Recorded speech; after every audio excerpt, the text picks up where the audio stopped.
Bom, pessoal, na aula passada, a gente.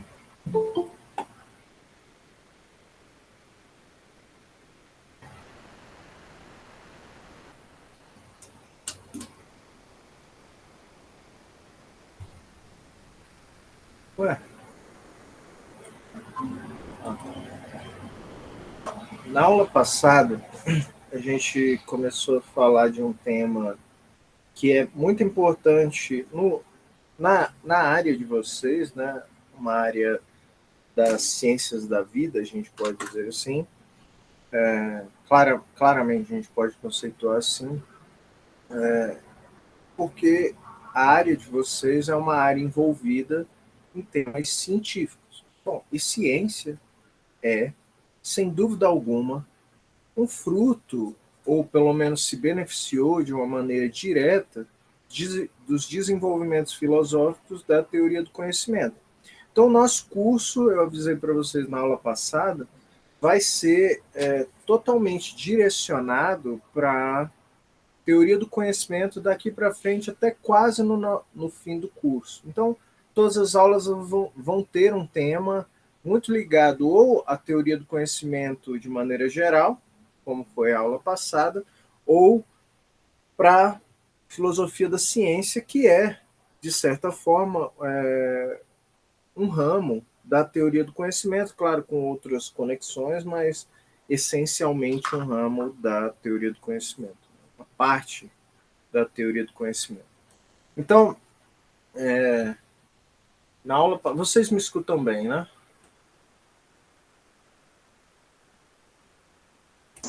Sim, professor. Tá ótimo. Então, apenas recapitulando rapidamente, eu vou colocar o quadro aqui para vocês.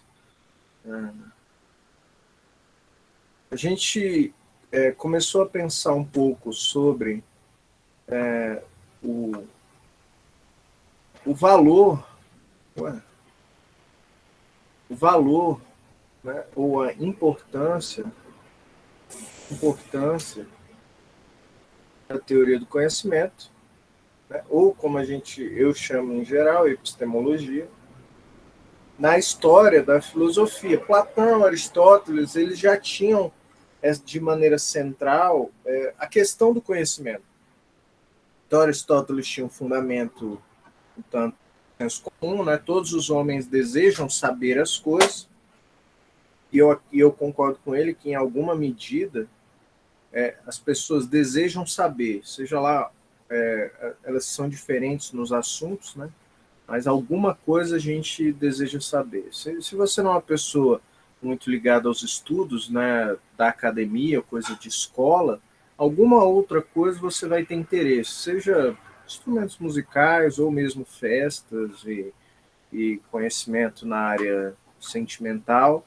Bom, alguma coisa você deseja conhecer. E Platão, claro, sempre ressaltou a importância dessa questão do conhecimento, em especial porque Platão achava que o mundo real, né, esse mundo que a gente vive, é um mundo dominado pelos sentidos e, naturalmente, pode ser enganoso. A gente vai entender um pouquinho mais como isso pode acontecer, né, hoje. E mais, por mais difícil que o desafio do conhecimento seja, é importante conhecer, porque sem conhecer as coisas, a gente não pode nem começar a trabalhar uma ética, segundo Platão. Porque como que você vai fazer o que é o correto, vai fazer o que é o bem, sem conhecer o bem? Para Platão é difícil, para não dizer impossível fazer o bem, fazer as coisas que você quer fazer sem conhecer primeiramente aquela coisa. A gente estudou um pouquinho, rapidamente, a evolução do pensamento, do conhecimento, né? Começando com a era do mito, que sequer pode ser chamado de conhecimento. Conhecimento, de certa maneira, ela nasceu junto com o pensamento filosófico, que tem aquelas características que eu enumerei para vocês, a gente já discutiu isso mais de uma vez. Os pré-socráticos, eles concentravam a sua empreitada do conhecimento no que a gente chamou aqui de cosmologia. Só uma curiosidade que eu não falei na aula passada, pessoal, mas essas noções que hoje são tão disseminadas entre nós, a gente aprende no ensino médio, por exemplo, a noção de átomo. Isso aqui foi desenvolvido primeiramente nessa época. Tem um filósofo que a gente chama ele de Demócrito,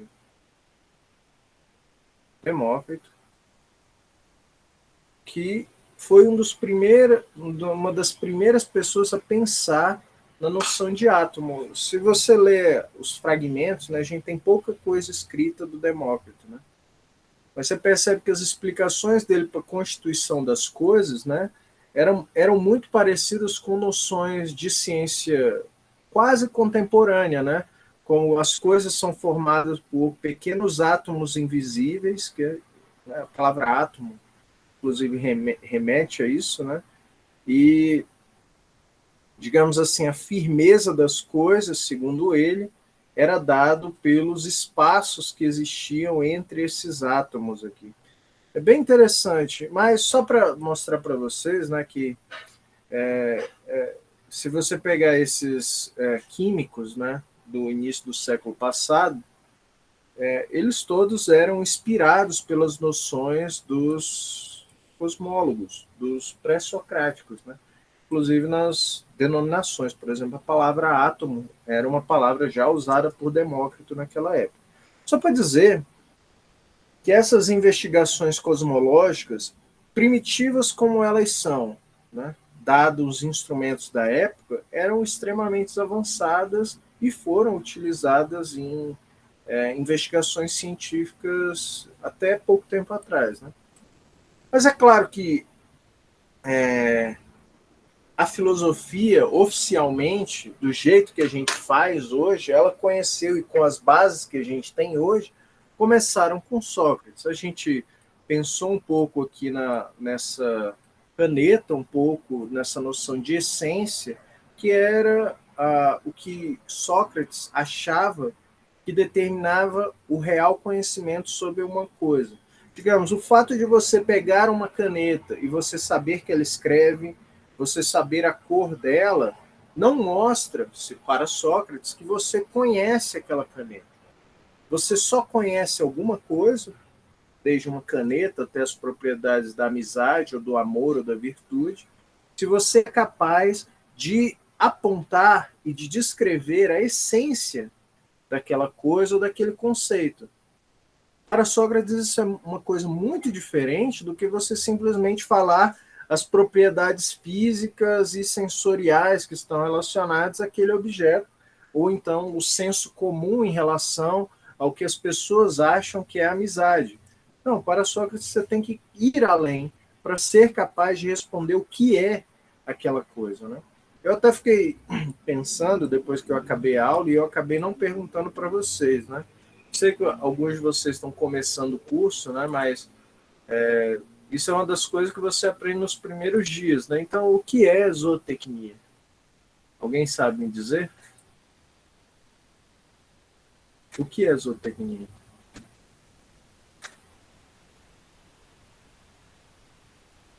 Ninguém? Não precisa responder agora, mas é uma pergunta que, digamos, se você não pensa agora e responde agora, talvez depois possa ficar mais complicado e mais confuso, inclusive, né? A gente descobriu que as investigações do Sócrates, do Só Sei Que Nada Sei, culminam, no fim das contas, com Só Sei Que Nada Sei. Mas Platão, de uma maneira muito curiosa, destaca que não pode ser assim. Se você não sabe nada, em primeiro lugar, como que você teria capacidade de distinguir a verdade da mentira? E é daí que vem a famosa teoria platônica da rememoração, de que todo mundo sabe as coisas, mas você precisa ser rememorado, você precisa ser lembrado das coisas que você já sabe. Só uma pequena digressão sobre isso aqui. as teorias da rememoração, elas podem parecer, talvez, inocentes perto dos desenvolvimentos da neurologia, né, principalmente da neuropediatria, mas muitas teorias pedagógicas de ensino mesmo, elas são baseadas um pouco no método platônico, né, de você não ficar, como eu estou fazendo aqui com vocês, simplesmente falando e tratando o aluno como se ele fosse uma página em branco. Então, muitas teorias pedagógicas são baseadas na teoria da rememoração platônica, no sentido de engajar o aluno e tentar mostrar para aquele aluno que ele tem muito mais conhecimento do que ele realmente acha que tem. Vocês conseguem captar mais ou menos qual é essa ideia? No ramo da pedagogia, eles falam assim, para não tratar o aluno como se fosse uma página em branco. Vocês, assim, ainda são jovens, estão no começo da carreira, né? Mas eu sei que muitos de vocês têm uma experiência relevante, têm conhecimento de muitos assuntos, em assuntos que eu, por exemplo, sou extremamente ignorante. Então, as teorias pedagógicas, muito baseadas na teoria da rememoração, levam em conta um pouco isso, né? Leva um pouco essa ideia de que as pessoas, os alunos, né, as pessoas que estão querendo aprender alguma coisa, elas têm uma experiência particular, elas têm um conhecimento e isso deveria estar envolvido na atividade do ensino. É mais ou menos isso, né? Tem essa figura hoje, ela não é tão respeitada, e eu diria não tão respeitada quanto deveria ser, né? Mas a figura do Paulo Freire leva um pouco isso do que ele, assim, a gente pode diferenciar um pouco assim o engajamento político do Paulo Freire da parte pedagógica dele, que não é só a gente aqui que reconhece isso, o mundo todo reconhece que o Paulo Freire é uma autoridade nessa parte, né, de pedagogia e sociologia do ensino, que a gente deveria envolver as experiências dos alunos na prática do ensino. Eu reconheço que nessa ideia de reconhecer o que o aluno sabe, a gente tem um pouco da teoria da rememoração do Platão, né? A teoria do conhecimento platônico.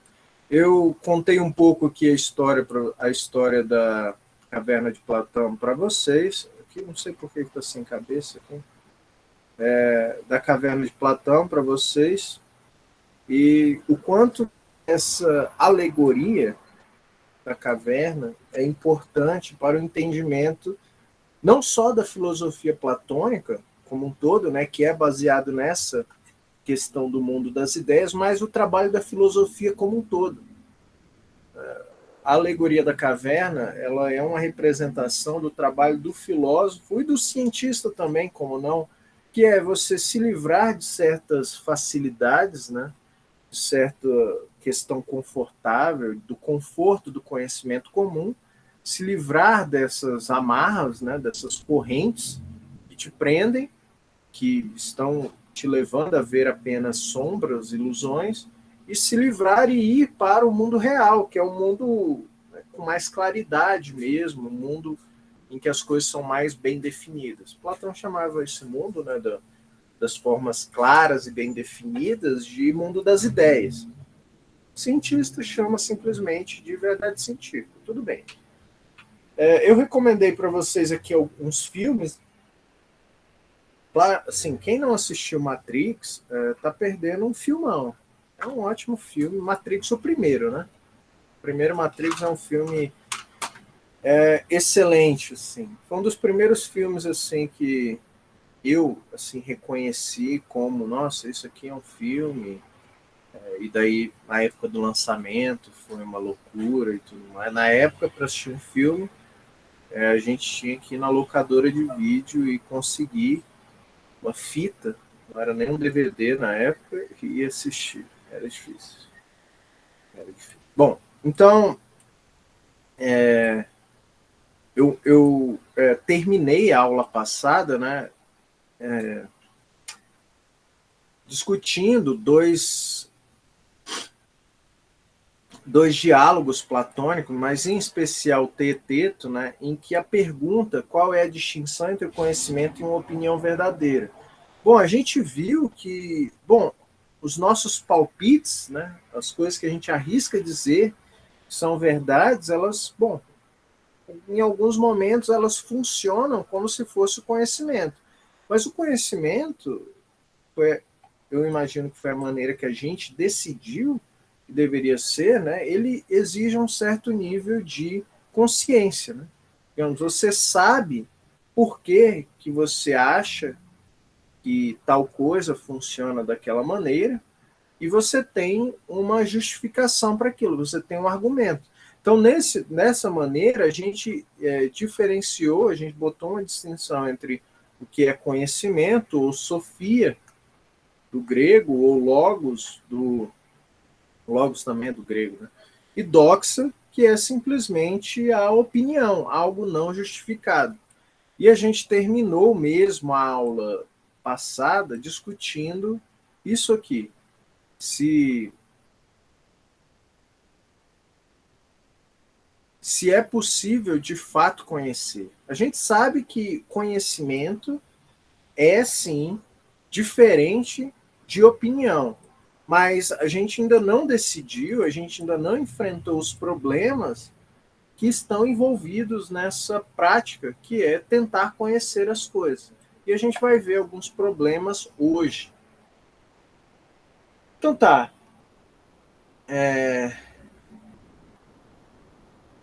Deixa eu apagar esse quadro aqui. Então, a gente vai estudar hoje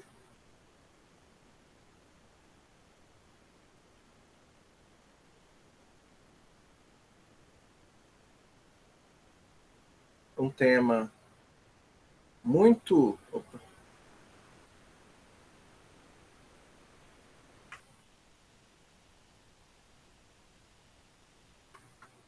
Um tema muito caro para mim, que eu gosto muito, né? Que é o tema do ceticismo. Tema assim muito. É uma palavra talvez conhecida por muitos, mas o entendimento do que de fato foi o ceticismo na antiguidade, o que pode ser o ceticismo hoje, é algo pouquíssimo entendido, muito pouco entendido. Vocês devem concordar comigo, e vocês podem abrir o microfone e falar sobre isso um pouco, né? Que há 100 anos atrás, a falta de informação era um grave problema. Vocês concordam comigo?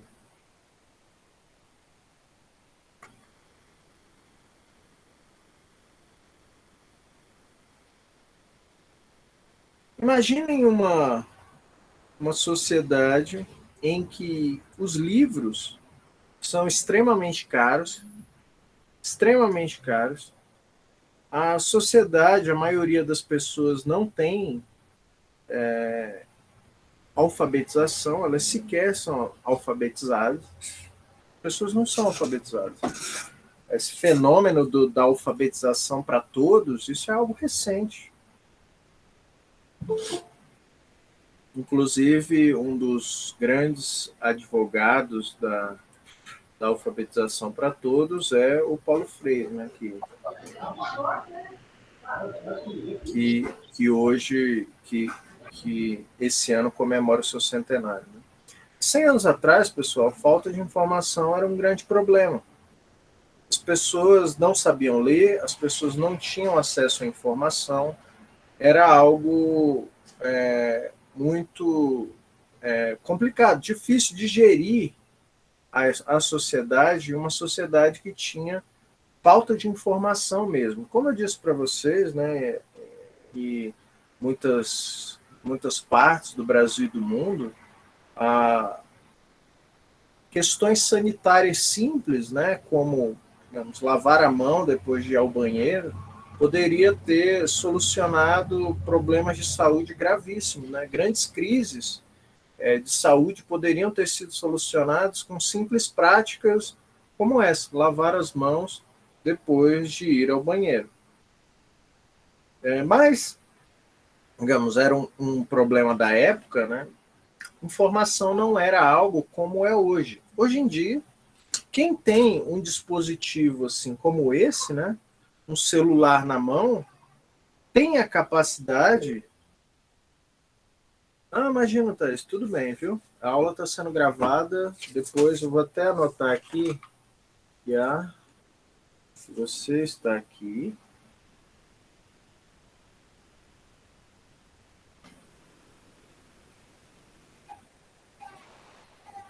Deixa eu ver quem mais entrou, que eu não vi.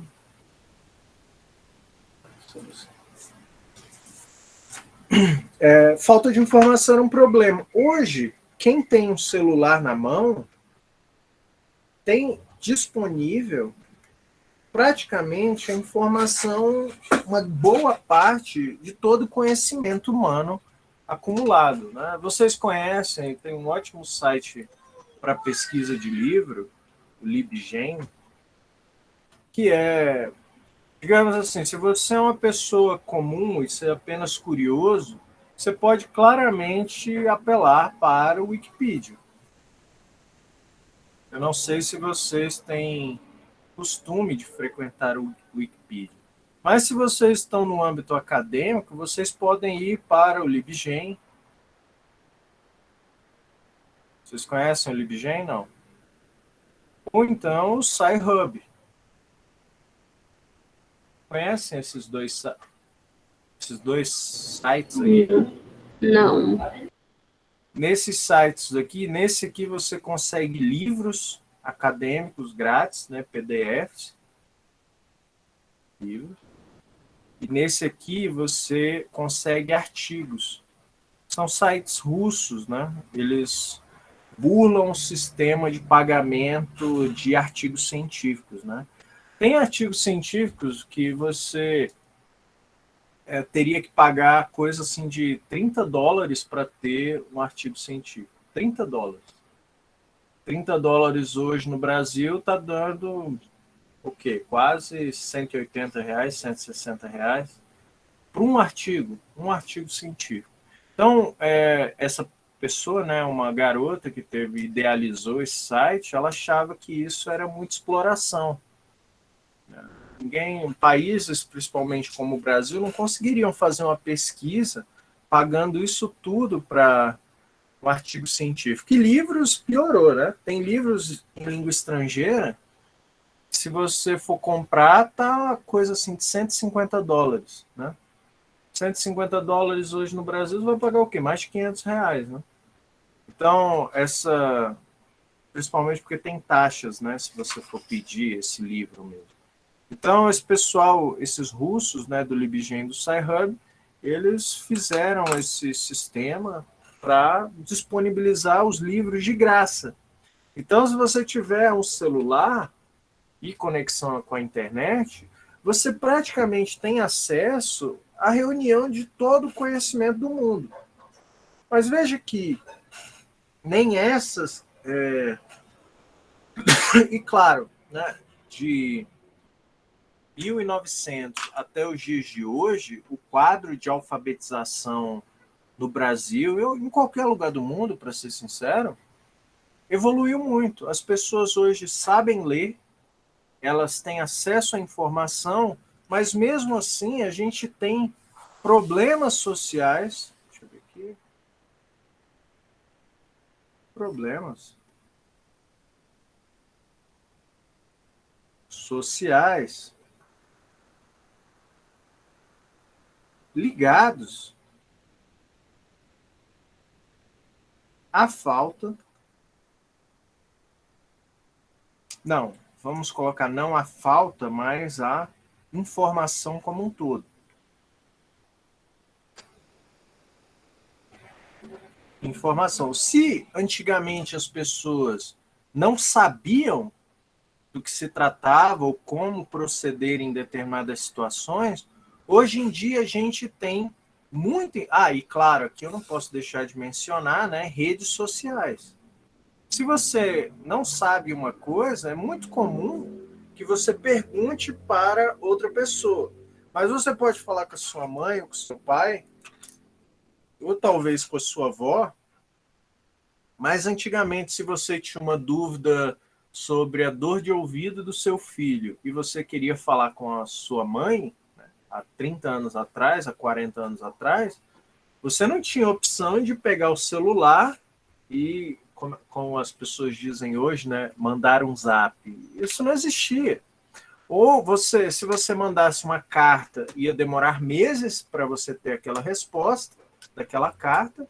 E se você tivesse uma quantia um pouco maior de dinheiro, você mandaria um telegrama. Mas o telegrama também ia demorar alguns dias, né? Então, essa questão da troca de informações entre as pessoas também já foi algo extremamente primitivo. 100 anos atrás, você ficava anos e anos sem contato com um parente só porque esse parente morava a 1.000 quilômetros de distância. Hoje em dia, você tem contato de hora em hora, de minuto em minuto. Então, a informação hoje é algo disseminado entre as pessoas. Mesmo assim, é isso que eu quero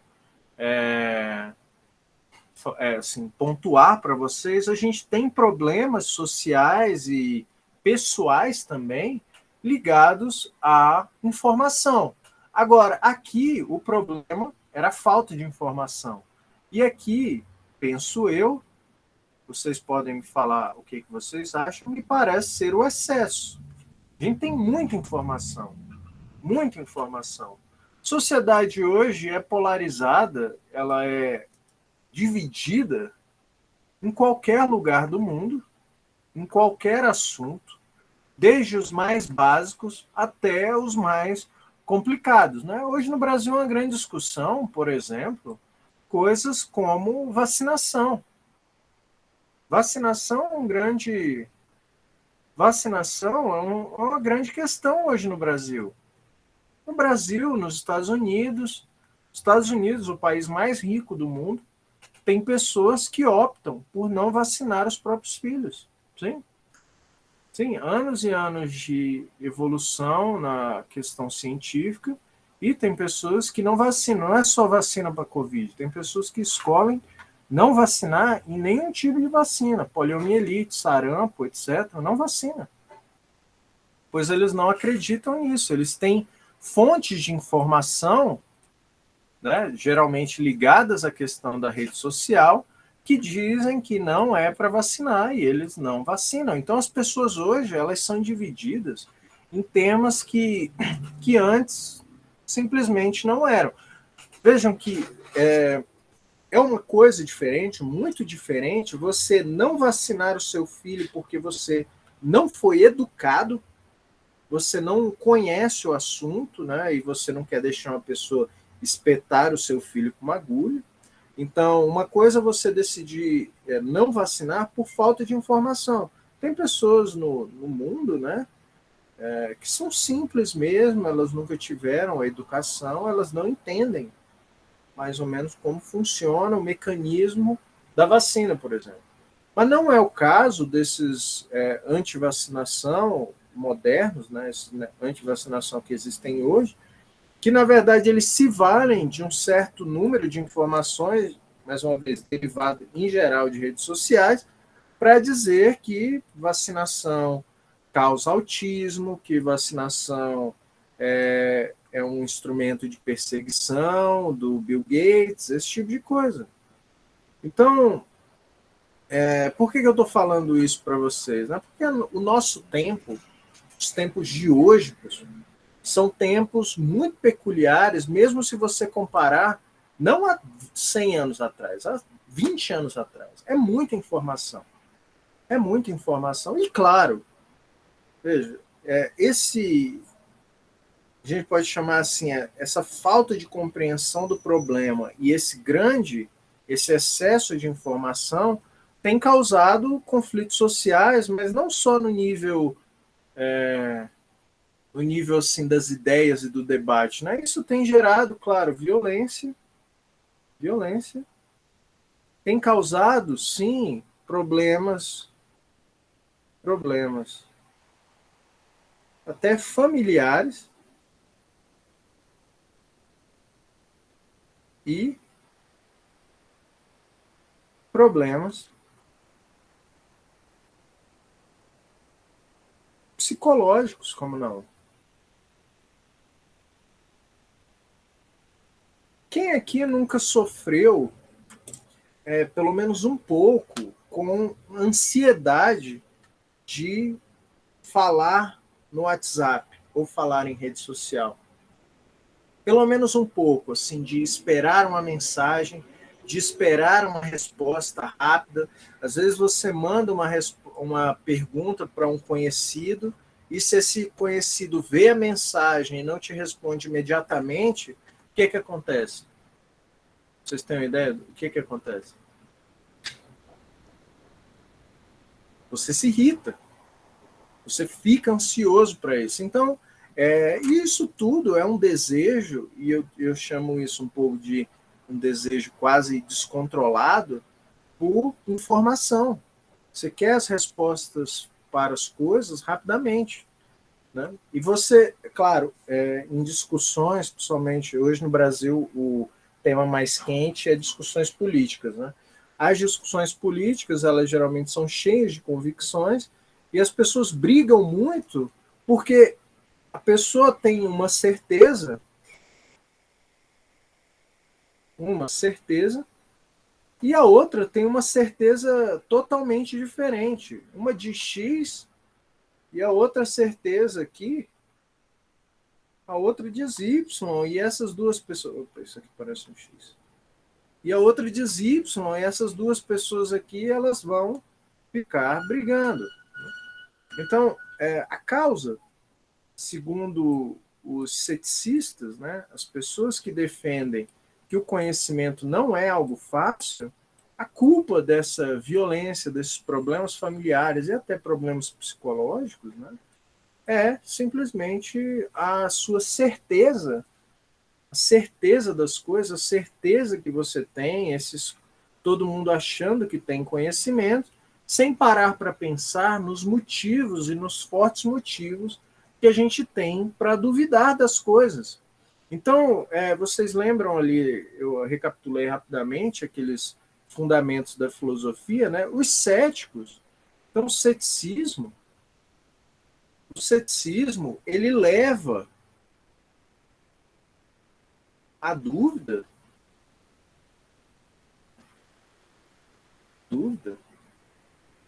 ao último grau.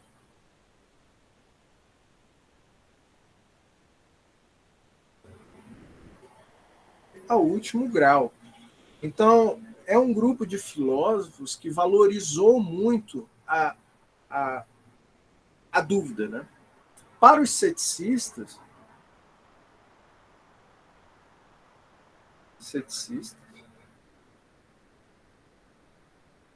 nós não podemos,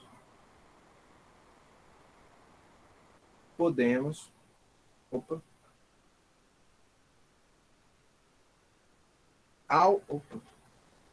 alcançar o conhecimento.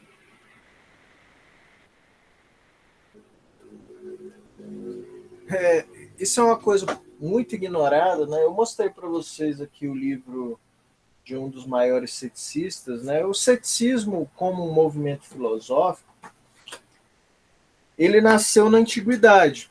E as bases do ceticismo, né, até hoje, eles são da antiguidade. Né? Um dos primeiros ceticistas era o Pirro. Até hoje a gente chama o tipo mais forte de ceticismo de ceticismo pirrônico. É um tipo de ceticismo, o tipo mais forte de ceticismo é o ceticismo pirrônico. Você pode, na linguagem comum, a gente faz isso, né? A gente fala, a gente é cético em relação às vacinas. Existem esses céticos, né? Mas o tipo de ceticismo pregado na antiguidade, que é o que eu vou passar para vocês, eles eram questionamentos em relação ao conhecimento como um todo, conhecimento de qualquer assunto, entendeu? Mas hoje em dia fica aqui o alerta, né? A gente usa a palavra ceticismo e até na filosofia também um pouco setorial. Eu sou cético na filosofia comum. Eu sou cético em relação ao conhecimento que vem dos sentidos. A gente vai ver um cético desse nível, né? Eu sou cético em relação ao conhecimento da razão, puramente. Só acredito nas coisas que vêm do sentido. Muitas pessoas são assim, né? Quando você fala de alguma coisa um pouco difícil para ela, o que ela fala? Eu só acredito. Quem sabe completar essa frase? Eu só acredito. Pode escrever no chat. Vendo. Vendo, exatamente. Esse é um tipo de pessoa que demonstra um pouco de ceticismo. Né? Ela não acredita, o que geralmente ela quer dizer, ela não acredita no relato de outras pessoas. Né? Ela precisa, no caso, testemunhar. Então, o ceticismo, enquanto movimento, ele tem raízes que vão até no conhecimento comum. Mas o ceticismo da antiguidade, ele era uma objeção ao conhecimento em geral. Veja, na filosofia, essa prática do ceticismo, ela é um negócio do dia a dia. A gente tem que estar toda hora questionando, né, a base da filosofia, pelo menos essa é a opinião que eu tenho e que eu compartilhei com você. E a gente sempre faz os exercícios, principalmente a gente quando está conversando e conhecendo as teorias de outras pessoas, né? Conversando sobre filosofia, a gente escuta as coisas e fica tentando questionar a mesma pessoa. Bom, e isso? E esse problema aqui? A gente fica levando, né? Então, quando eu estou explicando um pouco dessa teoria do conhecimento, né? Eu sempre peço para um aluno me falar alguma certeza. Alguém tem alguma certeza na vida que vocês acham assim, não, isso eu tenho dúvidas sobre muita coisa, mas isso, pelo menos, eu tenho certeza. Professor, a maior certeza que todo mundo tem é que vai morrer um dia. A morte. Sim, mas essa eu já ouvi essa, mas como que você tem certeza que você, no caso, vai morrer? Porque nada é eterno. Para mim, nada é eterno, não tem? A gente nasce, a gente cresce, tem uns que têm o privilégio de envelhecer e morrer. A única certeza para mim nessa vida é a morte.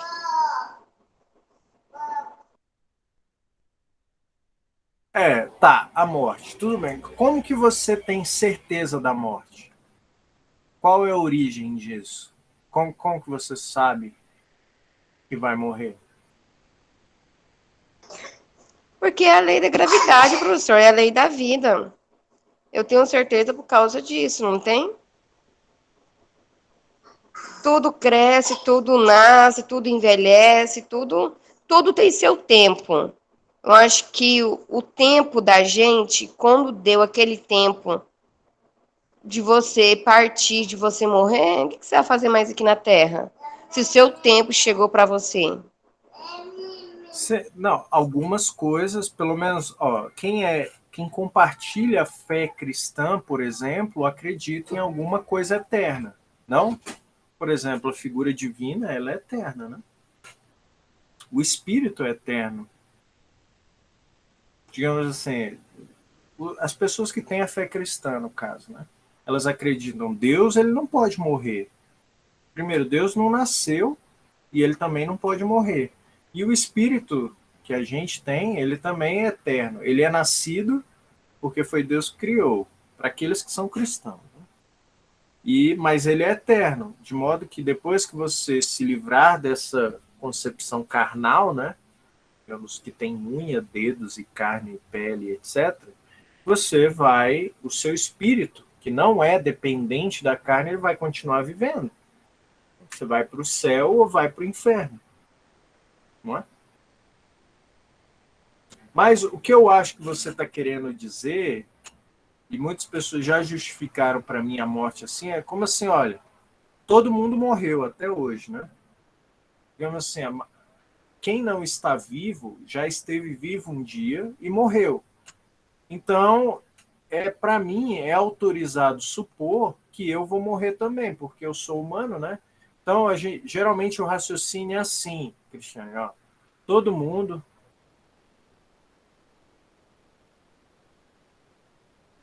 que viveu um dia morreu. Vocês estão conseguindo ver o tamanho da letra aqui? Ou tá pequeno? Sim, eu tô conseguindo. Deixa eu aproximar aqui, vai que o pessoal tá vendo o celular. Todo mundo que viveu um dia morreu. Eu estou vivo, geralmente esse é o raciocínio. Eu estou vivo,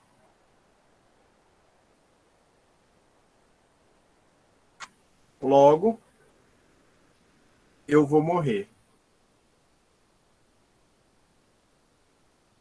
Veja que esse raciocínio é um bom raciocínio, digamos, algo pragmático, mas que todo mundo que viveu um dia morreu não garante, não dá certeza que você vai morrer também. Quando eu falo certeza, Cristiano, eu quero dizer assim que não deixa nem sombra alguma de dúvidas. Não pode deixar sombra alguma de dúvidas. Como tem que ser. Aí é que tá. Os ceticistas, eles são assim. Tem que ser algo 100% de certeza. Do tipo, assim, 1 mais 2, 1 mais 1 igual a 2. 1 mais 1 igual a 2. Tem que ser esse tipo de certeza. Entendeu? Algo assim muito forte. Tem que ser algo muito forte. Veja, que todo mundo que viveu morreu, isso é mais ou menos certo, né? Que você está vivo é algo que você tem certeza, mas o futuro mesmo é algo um tanto deixado para a incerteza mesmo. A gente sequer sabe o que é morrer. Esse é o fato, né? Esse é o fato. Digamos assim, eu não sei qual é a sua crença, né? Mas você acha que se livrar dessa parte física, carnal, é de fato a morte? Você não acha que existe algo depois disso? Veja, até essas premissas aqui, eu diria que elas podem ser desafiadas, eu diria. Você acha que o seu corpo é dependente da parte material? A gente sabe hoje, cientificamente falando, né, que as nossas células, elas são renovadas, né, eu acho que pelo menos a cada 7 anos, eu já vi uma pesquisa assim, a cada 7 anos a gente troca pelo menos 90% das nossas células, né? Em especial as células da pele, elas estão sempre sendo trocadas, né? Umas morrem, outras novas nascem. Sangue a gente está trocando, né? O trabalho da medula, etc. A gente troca. Isso mostra, Cristiane, que essa parte física, carnal que a gente tem, ela muda. Agora, a gente não, pelo menos eu penso que a gente não acha que é uma pessoa diferente a cada 7 anos, né? Eu, pelo menos, hoje eu estou com 32 anos, né? Quando eu tinha 25, eu achava que eu era o Gregory e hoje eu ainda acho que eu sou o Gregory. Então, digamos, a parte carnal, ela é um pouco irrelevante. Eu não sei se uma hora que é essa minha parte física, ela morrer, eu tenho dúvidas disso, entendeu? Na hora que essa parte física morrer e, digamos, minha carne apodrecer e possivelmente vai ser comida por vermes e etc., eu não sei se essa é de fato a minha morte. Você está entendendo o raciocínio? Como que assim, a gente pode colocar, não estou falando que é fácil, mas a gente pode colocar dúvida em algumas certezas que a gente tem. Você não acha? Veja assim, o nada é eterno. Bom, isso aqui tem uma grande probabilidade de ser uma verdade, mas algumas coisas me parecem eternas. Por exemplo, o Sol.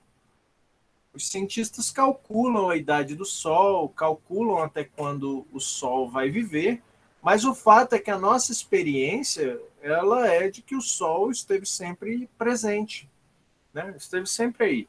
Então, pelo menos a gente tem a experiência do Sol como algo eterno, algo que está por aí mesmo, e as pessoas não veem o Sol morrer, eu nunca vi o Sol morrer, o Sol está por aí. A impressão que dá é que ele pode ser eterno, sim. Dá para ter dúvidas quanto a isso. Veja que eu não estou dizendo, Cristiano, que o que você disse é mentira. São duas coisas muito diferentes. O que eu estou dizendo para tudo que você tem, qualquer convicção que você tem hoje na vida, você pode mais ou menos colocar dúvidas nisso. Pelo menos um pouquinho, uma gotinha de dúvida.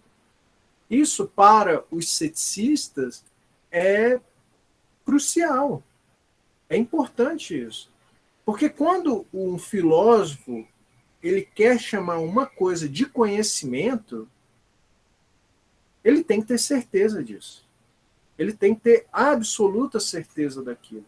Caso contrário, segundo os ceticistas, bom, a gente está tudo igual. Eu tenho um pouquinho mais de certeza sobre isso, um pouquinho menos. Para os ceticistas isso não faz diferença, porque você não chegou naquele grau, que era o grau que eles querem, de uma certeza que você não tem nenhuma dúvida. Veja, muitas verdades da ciência, inclusive, Cristiano, por exemplo, cientistas medem a idade do Sol, tem mais, tem menos. Bom, mas a gente sabe que as verdades da ciência, às vezes, elas mudam, né? Eu comentei com você essa questão do preconceito, do tratamento para gastrite, que antigamente era disseminado, que a pessoa com gastrite tinha que tomar litros de leite todo dia para tratar a gastrite. E hoje é precisamente uma coisa que os médicos falam, absolutamente não faça isso. Então já foi uma certeza e hoje não é. Para os ceticistas, isso aí é uma confusão danada. Quer dizer assim, ó, você achava que era conhecimento e agora por que essa nova ideia que você tem, né, de que a gastrite é causada por uma bactéria, por que isso daí também eu não posso ter um pouco de dúvidas, né? Ceticistas são, acima de tudo, pessoas muito desconfiadas, né? Então esse é o grande ponto. Mas a lição que eu digo que os ceticistas podem deixar para vocês é o seguinte: seja lá a convicção que você tem sobre alguma coisa, por exemplo, da morte, sobre nada ser eterno. Algumas pessoas têm a convicção, por exemplo, de que existe um ser superior que coordena as nossas vidas e nos ajudam em momentos de aflição, por exemplo, a crença em um Deus cristão, né? É muito comum também. Por maior que seja esse nosso grau de confiança nesse tipo de coisa, talvez deixar sempre um pouco de dúvida possa facilitar a nossa vida. Esse sempre foi, desde a antiguidade, 2.600 anos atrás, o fundamento do pensamento cético. Para o cético, a gente tinha que ser desconfiado para não ter essas certezas e atingir o que eles chamam de ataraxia. Ataraxia é a palavra grega para isso, né? Mas a gente pode traduzir quase como uma espécie de paz de espírito. Existem pessoas que são movidas, literalmente, Cristiane, por fobias, e fobias que vêm de convicções como essa aqui. Por exemplo, tem pessoas que vislumbram a possibilidade da morte e desenvolvem uma fobia. Não, eu vou morrer, então qual é o fundamento de eu fazer a coisa? Por que eu tenho que, sabendo que eu vou morrer, eu tenho certeza absoluta que eu vou morrer, por que eu tenho que vestir minha roupa e ir trabalhar? Pô, eu sei que eu vou morrer e vai ser o fim de tudo, por que eu devo fazer isso? Então, isso são tipo de verdade, a gente pode falar, que no fim das contas acaba atrapalhando a paz das pessoas, né? Hoje em dia a gente tem muito problemas com paz, né? Principalmente em convicções ligadas a convicções políticas. Tem pessoas que simplesmente não conseguem viver em paz porque elas ostentam muita convicção, elas têm certeza absoluta daquilo e elas não param para contemplar os pequenos furos, os problemas que tem naquela convicção. E o que acontece? Elas não têm paz, elas não conseguem sobreviver, vivem em constante estresse, em constante conflito. Agora, o fundamento cético é, a partir do momento em que você aplica alguns princípios de dúvidas em relação a qualquer tipo de conhecimento que você tem, você vai ser capaz de atingir isso aqui, a ataraxia, a paz de espírito. Você vai ser capaz de adotar um pouco mais o conhecimento comum e viver em paz com você mesmo e viver em paz com outras pessoas, inclusive. Ser um pouco mais tolerante. Vocês não acham que hoje em dia, o Brasil em especial, porque eu sou brasileiro, né? Então eu vivo essa experiência, o Brasil se beneficiaria um pouco de um pouco mais de tolerância, assim? Em geral, não só politicamente, mas em geral, trânsito, não sei, conflitos familiares, discussões familiares sobre o que é certo e o que é errado.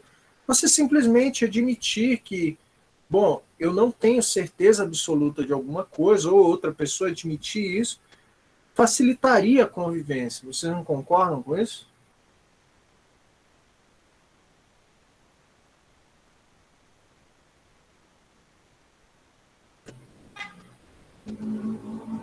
Não?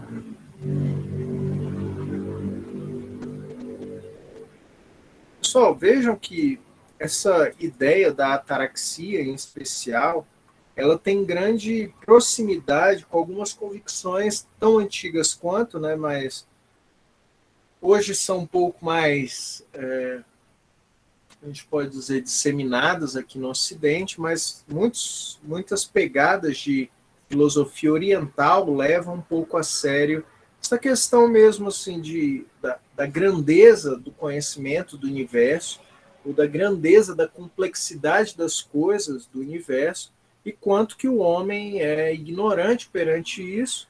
Logo, por exemplo, crenças budistas, né, elas acreditam um pouco nisso, o homem ele tem que, digamos, contemplar a sua limitação, a sua insignificância e tentar manter a paz, tentar ser um pouco mais tolerante, respeitar a vida e etc, porque ele não está no controle das coisas.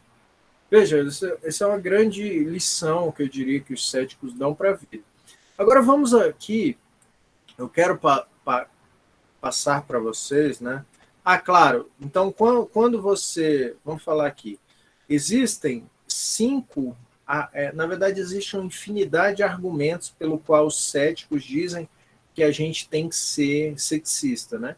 O mais recente da antiguidade, né, e a gente chama esse dos mais avançados, são que é o que é chamado na filosofia de cinco modos de Agripa. Agripa foi um cético, digamos, que veio depois de Sexto Empírico, né? Aliás, veio depois de Pirro. Então, os cinco modos de Agripa são os cinco argumentos mais famosos para você ter uma atitude cética da coisa. Deixa eu destacar aqui. Tudo bem. Cinco modos de Agripa. Primeiro modo, impossibilidade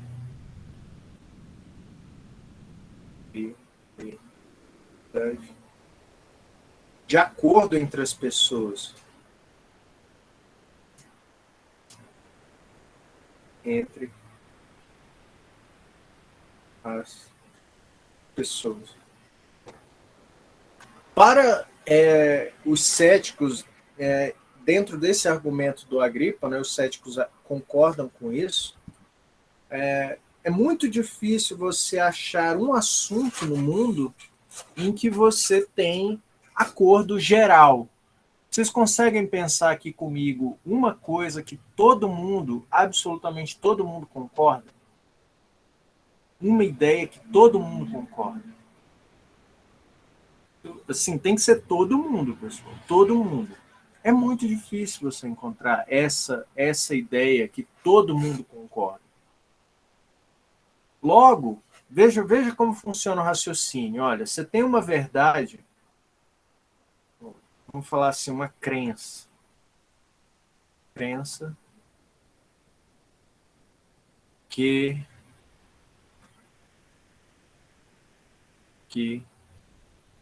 99% da população do mundo compartilha.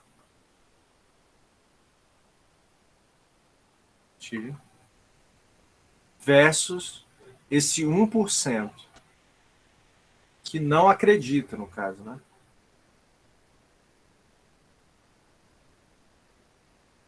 Segundo os céticos, digamos, você não tem critério independente para dizer que as pessoas que estão nesse 99% aqui são melhores ou têm mais capacidade do que estas pessoas que estão desse lado aqui. Então, se você emparelhar um a um, uma pessoa daqui com uma pessoa daqui, você vai ver que você não tem um critério independente para dizer, não, essa pessoa aqui está certa e essa aqui está errada. Se elas não concordam com isso. Veja, se você não tem capacidade de eleger um critério independente para isso aqui, então o correto é que você, segundo os céticos, essa é a única coisa que você pode fazer. Você suspende a sua decisão, a decisão sobre a verdade, no caso, né? Decisão, e continua pesquisando.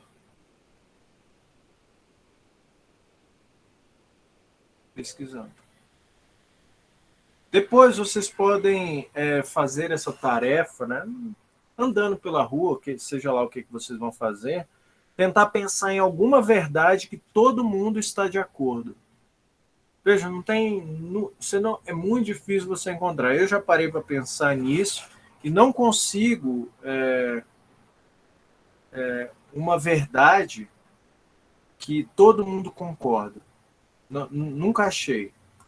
Então, em matéria disso aqui, por exemplo, as verdades que a Cristiane me ajudou aqui, budistas, por exemplo, não acreditam na morte assim, dessa maneira. Na verdade, as almas são eternas, né, e tudo mais. Eu acredito que os cristãos, eles acreditam na morte que a gente chama de morte física, né, mas o espírito é eterno também.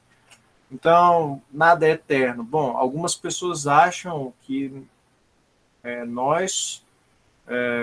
o espírito é eterno. Então, essa verdade aqui já não é todo mundo que concorda, né? Deus é eterno. Então, a gente sempre acha, na verdade, tem uma boa quantidade de pessoas que não acreditam nessas verdades aqui, bilhões de pessoas. Né?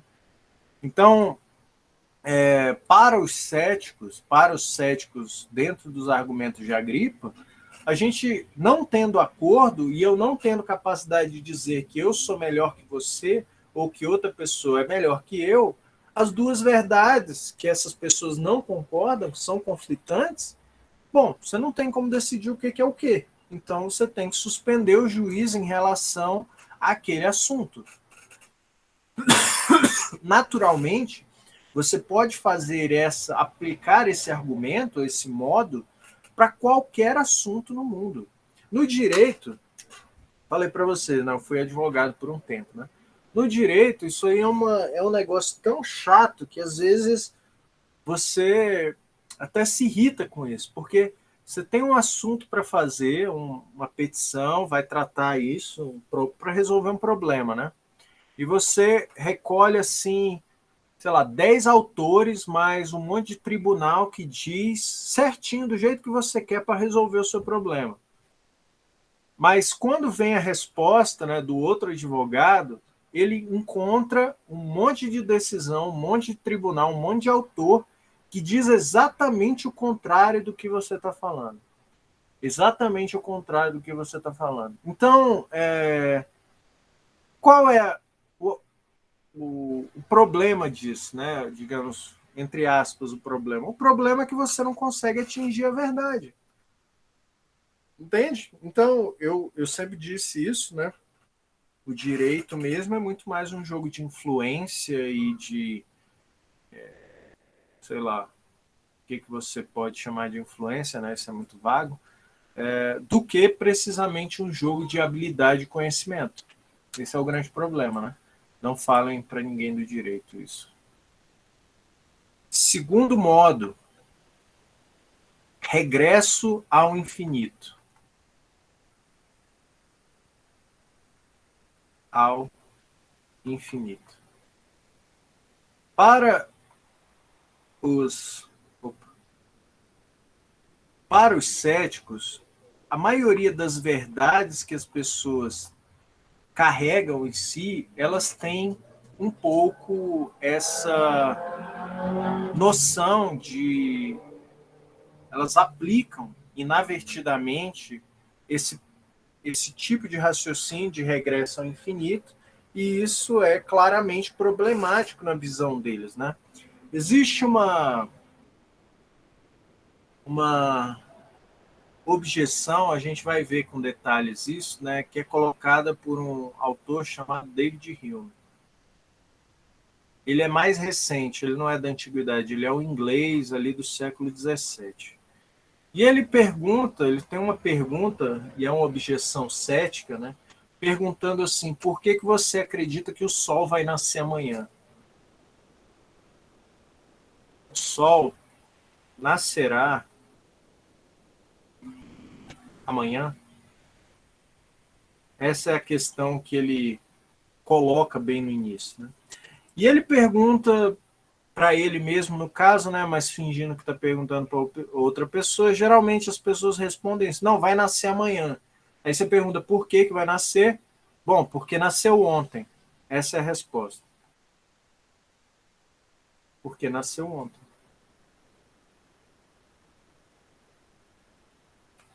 Bom, e daí você pergunta, e por que nasceu ontem, né? Bom, eles falam, porque os astros estavam. Então você aplica você pergunta de novo, né? Por quê? Bom, os astros estavam na posição X, Y, Z. Não interessa qual é a posição, né? Bom, você pergunta de novo aqui, por quê?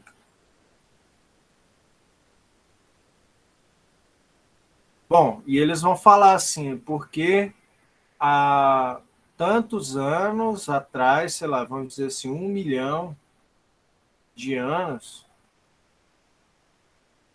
teve uma explosão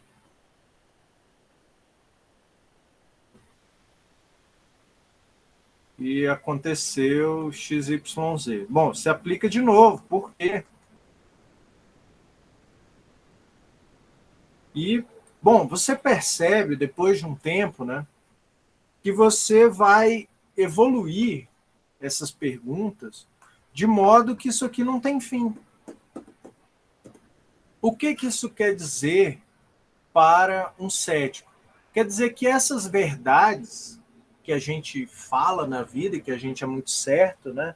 Por exemplo, de que o sol vai nascer amanhã, se você responde sim para isso, você fazendo as perguntas repetidas vezes, você percebe que a sua convicção daquilo, ela não tem um lastro que você pode definir. Você não sabe exatamente qual é o fundamento daquela verdade. Esse é o problema do regresso ao infinito, né? Digamos, do argumento que regride ao infinito. Você não consegue entender qual é o fundamento das suas verdades. Hume usou isso aqui de uma maneira muito inteligente, a gente vai ver em aula futura, mas aqui é só para vocês entenderem como que isso acontece. As coisas vão ficando cada vez mais complicadas. Veja, você justificar que o sol vai nascer amanhã porque nasceu ontem, até faz de entender. Mas isso aqui vai ficando complicado. Os astros em determinada posição. Bom, aconteceu uma explosão há bilhões de anos atrás. Bom, estranho. E o que causou essa explosão aqui? Bom, isso daqui já vai ficando mais difícil. Então as coisas vão se perdendo, entendeu? Logo, essa convicção que você tinha de que o sol vai nascer amanhã, bom, ela se torna um negócio meio, entendeu? Muito mais fraco do que você achava que era. Veja, não tem problema você, o cético, ele não está dizendo, e ele nunca vai dizer para você, que é mentira que o sol vai nascer amanhã. O que o cético está dizendo é, você tem motivos para duvidar que o sol vai nascer amanhã, e o regresso ao infinito é um desses motivos. Vocês conseguiram entender isso, pessoal? Responde rapidinho, sim ou não. Eu quero saber se não estou Sim. perdendo vocês nisso. Ok. Terceiro argumento é um argumento até de uma palavra muito utilizada hoje, relatividade. Da relatividade. Vocês olham essa figura aqui, né? A gente consegue ter uma dimensão muito boa do que de fato é essa ideia da relatividade. Veja, se você tem uma pessoa que está posicionada nesse lugar aqui, olhando nessa direção, essa pessoa está olhando nessa direção, né? E você tem outra pessoa que está olhando nessa direção, você vai ver que esse objeto aqui, que não é nem um quadrado e nem um círculo, ele parece duas coisas diferentes, né? Você, em geral, você não tem, no mundo real, né? Você não tem essa visão desse objeto, essa visão que a gente está tendo nesse momento, né? Uma visão de cima. Ou você é essa pessoa, ou você é essa pessoa. Você não tem uma visão de cima da coisa. Logo, tudo que você consegue captar na vida é uma visão relativa. Você não tem uma visão absoluta, né? Então, o argumento da relatividade de Agripa é pessoas diferentes, em posições diferentes, têm percepções diferentes da coisa. Percepções diferentes. Logo, você não tem capacidade de dizer qual é a percepção aqui que é a verdadeira, nesse exemplo que eu estou dando aqui. Se você não tem capacidade de dizer qual é a percepção verdadeira, você tem que aceitar que elas duas são mais ou menos iguais, né?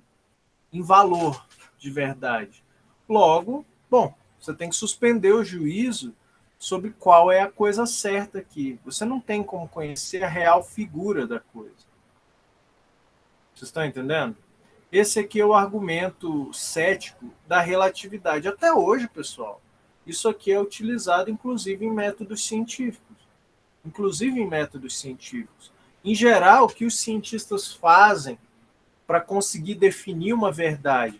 Bom, geralmente se elabora um aparelho na ciência, vamos colocar aqui, na ciência de hoje.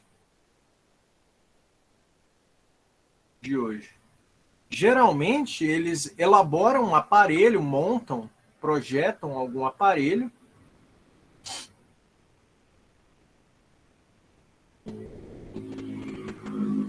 um instrumento, vamos colocar aqui,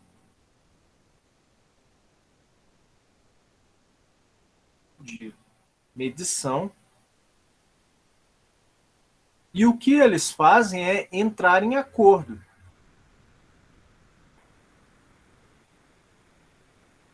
Entrar em acordo. Isso não quer dizer que não exista outros pontos de vista. Mas o que o cientista de hoje faz, ele entra em acordo para superar essa questão da relatividade, essa questão de ponto de vista. Você entende? Tanto que, às vezes, tem algumas pessoas que elas não, ou alguns assuntos que são de mais difícil medição, que os artigos científicos mesmo, inclusive da área de vocês vão ver, eles são conflitantes. Aí o que o cientista é obrigado a fazer? Ele é obrigado a fazer o que eles chamam de meta-análise. Meta-análise é o quê? Você parear dois estudos científicos. Vocês vão aprender isso durante o curso, né? Quem ainda está entrando agora, né? Você parear dois artigos científicos e ver quais são as diferenças nos estudos para justificar os dois resultados diferentes para a mesma questão. Então, isso que se chama de meta-análise, né? Em medicina, isso você faz toda hora meta-análise, praticamente não tem acordo sobre nada. Então, vocês conseguiram entender, né, o argumento da relatividade? Qualquer dúvida, pessoal, vocês podem interromper. Viu? O quarto argumento é o argumento da verdade, a gente pode colocar aqui, né? Argumento da verdade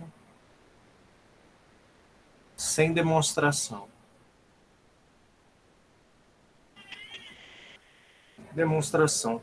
Existe um argumento, e esse argumento é um argumento cético, mas não é do Agripa, né? Um exemplo cético, né? Que é mais ou menos assim, tem várias versões disso, né? Você tem um sujeito aqui.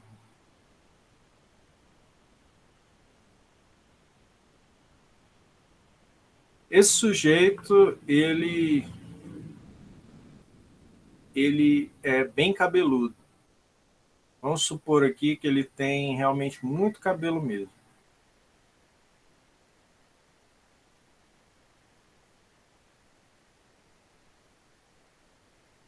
E a gente quer definir quando que ele vai ficar careca.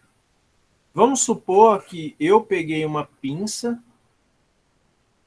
e arranquei um fio de cabelo dele. Um fio. Você seria capaz de chamar essa pessoa de careca depois que eu arranquei um fio de cabelo? Não. Vamos supor que eu peguei a pinça e arranquei mais um fio de cabelo. Mais um. Ela poderia ser chamada de careca agora? Não.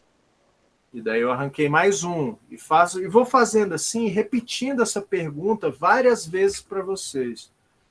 A conclusão do Zenão é que a gente nunca poderia chamar essa pessoa de careca. Por quê? Porque você não aceita que eu arrancar um fio de cabelo dele quer dizer que ele é careca. Mas tem um momento, pessoal, que, digamos assim, ele vai ter pouquíssimos cabelos, de um em um, né? Os cabelos são finitos, de um em um eu vou arrancar o cabelo dessa pessoa e ela vai ficar mais ou menos assim, né? Deixa eu terminar. Que é um momento que a gente gostaria de dizer, não, agora sim, essa pessoa é careca. Para os céticos, né, qualquer momento que você escolher aqui para definir, não, essa pessoa é careca, vai ser um momento aleatório. Você não vai ter como demonstrar que essa pessoa é de fato careca. Você está entendendo? É uma escolha. Você não consegue demonstrar por que você chama isso de careca, mas com um fiozinho de cabelo a mais a pessoa não é careca. E você, para definir se essa pessoa é ou não careca, você tem que ter esse momento. Você está entendendo? Uma pessoa igual Cebolinha, que tem 3 fios de cabelo, ele é careca.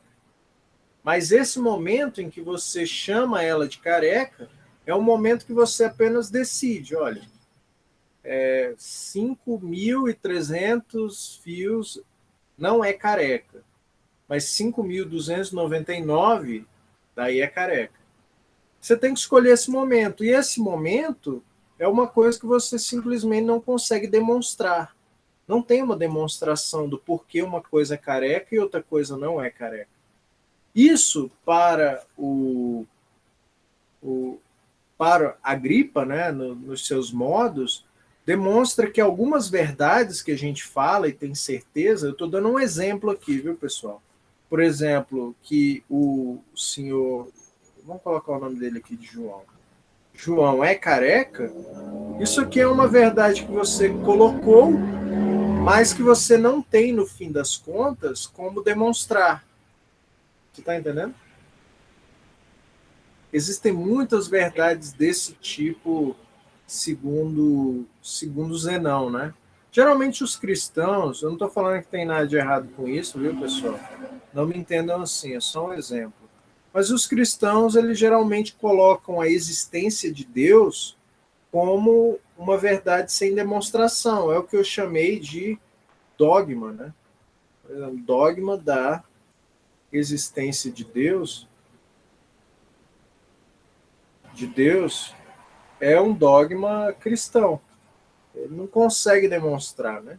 Para os céticos, dentro desse argumento de Agripa, isso aqui é um motivo para duvidar, porque tem um argumento que não tem demonstração no meio de tudo, né? O fundamento de tudo. E o último argumento para o ceticismo é o raciocínio circular. Raciocínio circular é algo extremamente comum em artigos científicos que as pessoas fazem na academia, em especial no Brasil, né? Raciocínio circular é você usar como argumento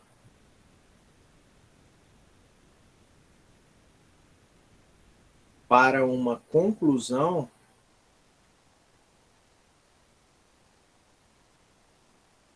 a conclusão mesmo.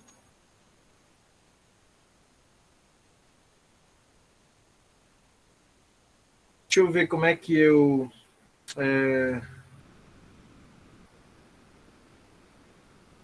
posso dar um exemplo disso, né? Você quer concluir. Isso aqui é um exemplo clássico do sexto empírico, que era um cético, né? Sexto empírico. Esse é o nome dele mesmo.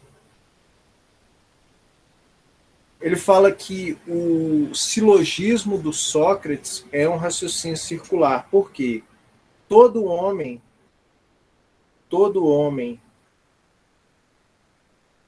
é mortal. No caso, o raciocínio é Sócrates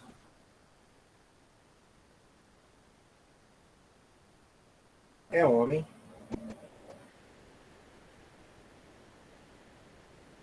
No caso, Sócrates é mortal.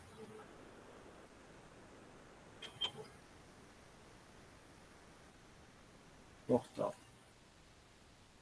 Veja, a conclusão aqui é que Sócrates é mortal, certo? Para o sexto empírico, era uma pessoa que adotava os modos de Agripa, né, que tinha esses argumentos céticos. O fato de você assumir que todo homem é mortal já inclui Sócrates. Veja, então a conclusão, Sócrates é mortal, para o sexto empírico, já estava aqui na premissa.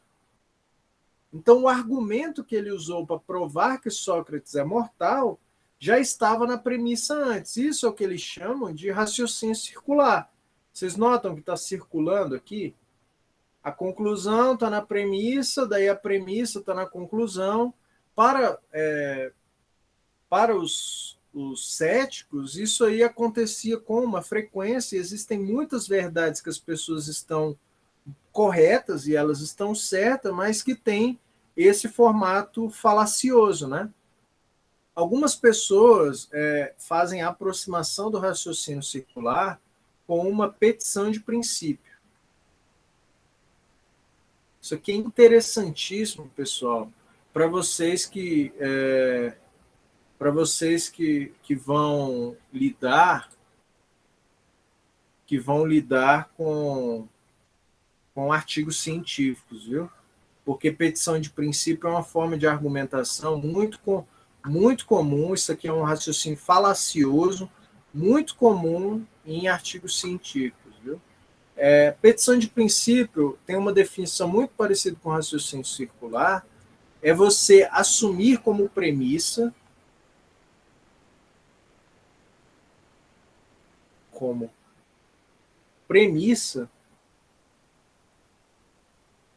à sua própria conclusão, ou a coisa que você quer concluir.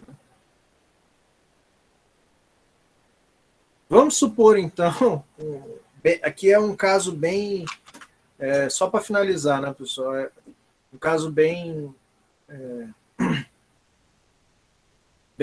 pitoresco assim, para vocês. Vamos supor que vocês querem fazer um trabalho indicando as qualidades do sal de cozinha na engorda de bovinos. Não é sal mineral, vocês vão usar o sal de cozinha. Aí vocês começam o artigo dizendo assim, o sal de cozinha é muito benéfico para a engorda dos bovinos, Nelore, na fazenda X.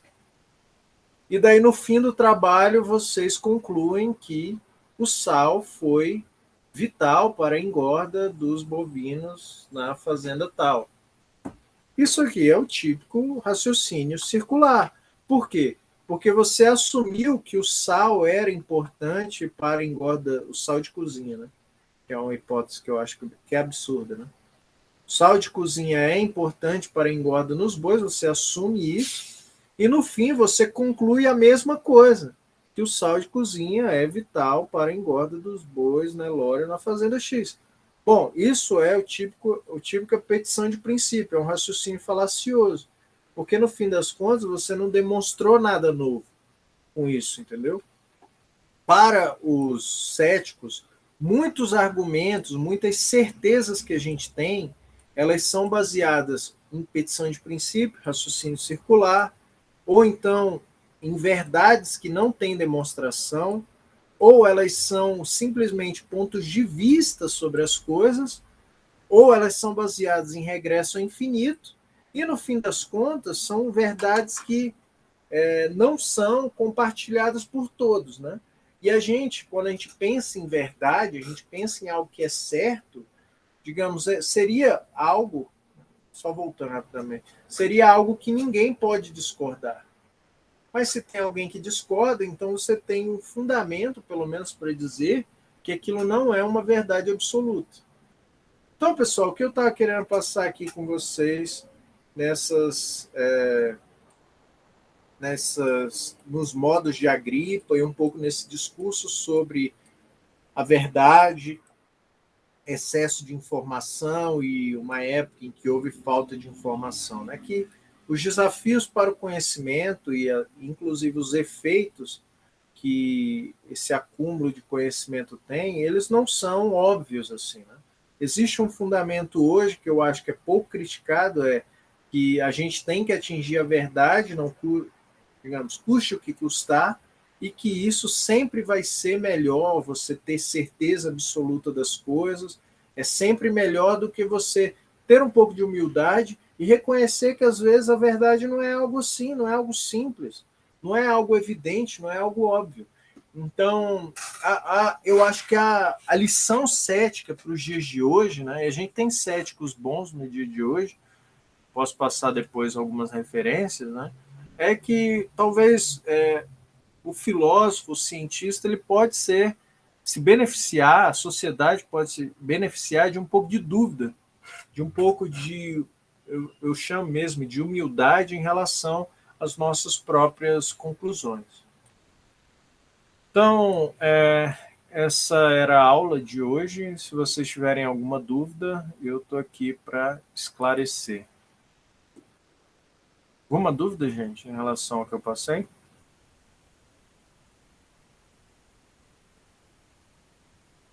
Se não tiver, eu vou interromper a gravação. Vou interromper a gravação.